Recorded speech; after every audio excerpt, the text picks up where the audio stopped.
Hello my dears, बहुत बहुत स्वागत करछि मोर ए सुभद्राज हैप्पी लाइफ चैनल को। आशा करूछि आपण माने समस्त बहुत भलरे अछंती एवं बहुत खुशी रे अछंती। मो चैनल रे मो लॉ ऑफ अट्रैक्शन बाबद रे आलोचना करिथाय। आपण माने केमिति सब बेले हाई वाइब्रेशन रे रहि परिबे, केमिति निजर मैनिफेस्टेशन पावर को बढ़ाई कि सब किछि मैनिफेस्ट करि परिबे एई लॉ ऑफ अट्रैक्शन माध्यम रे, ताहारी बाबद रे मु ज्ञान प्रदान करिथाय।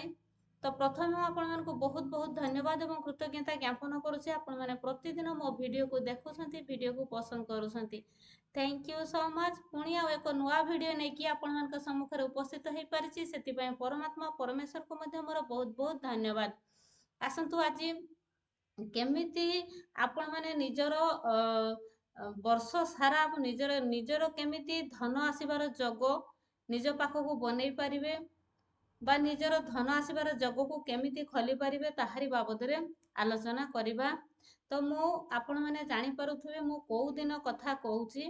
आपण मानको मु आज धनतेरस दिन रो कथा कहया पय आसीची, जो 18/10/2025 रे पडुची। हमर 12टा 19 रे हमर धनतेरस जयंती हमर धनतेरस जयंती 12टा 19 रु पडुची। तेणु आपण माने जो 18/10/2025 शनिवार दिन 12टा 19 पर आपण माने कौन करिबा द्वारा आपण मानको पाखकू वर्ष सारा आपण मानकर धनर जग खोली जीवो बा आपण मानकर आर्थिक अनाटन सबु किछि दूर हेकी आपण केमिति धनवान व्यक्ति रे परिणत हेई परिबे ताहारी बाबद रे मु आपण मानको जणैबा पई आसीची। तो आपण माने समस्त धनतेरस दिन समस्त प्रयास करिथांती किछि सुना रूपा गहना क्रय करिया पई। तो मु आज आपण मानको जेहेतु शनिवार बहुत स्पेशल आपण मानको पई धनतेरस जो पडुছে हमर शनिवार दिन, पुणी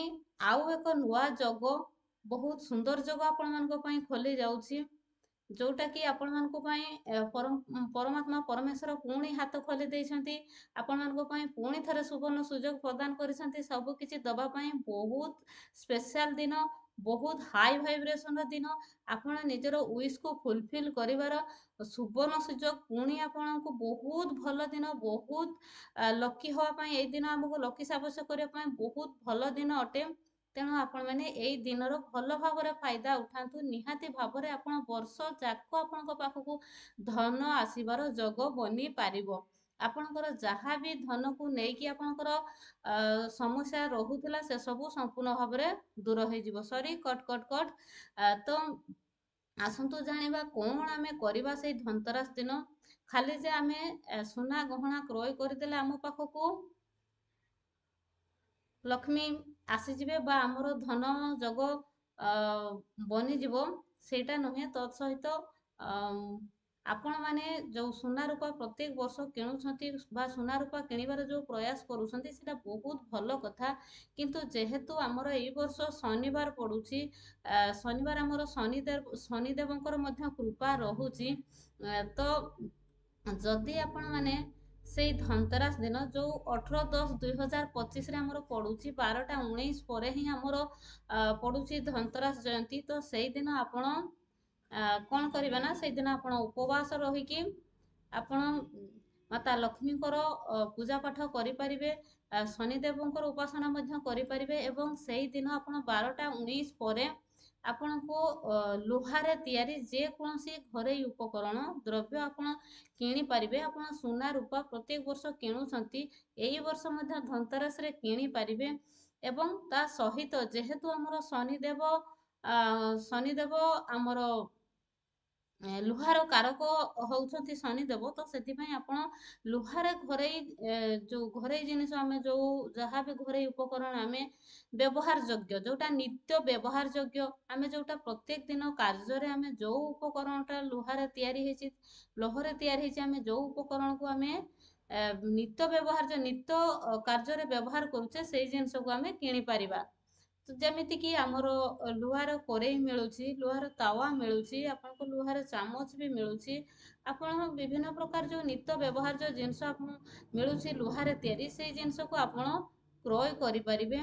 एवं तत्सहित उपासना करिबे। एवं आपण माने प्रति वर्ष भली आपण रूपा सुना मध्य किणी पारिबे। एवं आपण ଯେମିତି ପ୍ରତ୍ୟେକ ଧନତେରସରେ ଆପଣ ଉପବାସ ରହିକି ପୂଜା ପାଠ କରନ୍ତି ସେମିତି କରିପାରିବେ। ତ ଯଦି ଆପଣ ଏଇ ଜିନିଷକୁ କରୁଛନ୍ତି ଏବଂ ଯୋଉ ଆପଣ ଉପବାସ ରହିକି ମାତା ଲକ୍ଷ୍ମୀଙ୍କର ବା ଯୋଉ ଧନତେରସ ଜୟନ୍ତୀ ରହୁଛି ଧନତେରସଙ୍କର ଆପଣ ପୂଜା ପାଠ କରୁଛନ୍ତି, ତାହେଲେ ନିହାତି ଭାବରେ ଆପଣଙ୍କର ଅର୍ଥ ଆସିବାର ଯୋଗ ଖୋଲିଯିବ ଏବଂ ସାରା ବର୍ଷ ଯାକ ଆପଣଙ୍କ ପାଖକୁ ଧନ ଆସିବାର ଯୋଗ ବନିଯିବ ଏବଂ ନିହାତି ଭାବରେ ଆପଣଙ୍କର ଯୋଉ ଆର୍ଥିକ ସଙ୍କଟ ଲାଗି ରହିଥିଲା ତାହା ଧୀରେ ଧୀରେ ଆପଣଙ୍କର ଦୂର ହୋଇଯିବ ଏବଂ ଆପଣ ଧନବାନ ବ୍ୟକ୍ତିରେ ପରିଣତ ହେଇପାରିବେ। ତ ନିହାତି ଭାବରେ ଆପଣମାନେ ଯେମିତି ପ୍ରତ୍ୟେକ ବର୍ଷ ଆପଣମାନେ ଝାଡ଼ୁ କିଣୁଛନ୍ତି, ଯେମିତିକି ଲୁଣ ଆଣୁଛନ୍ତି ସେଇଦିନ କିଣିକି,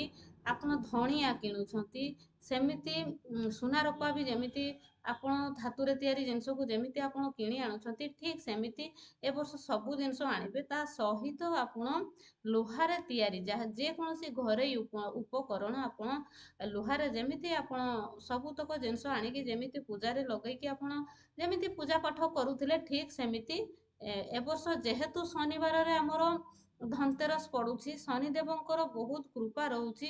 ଆଉ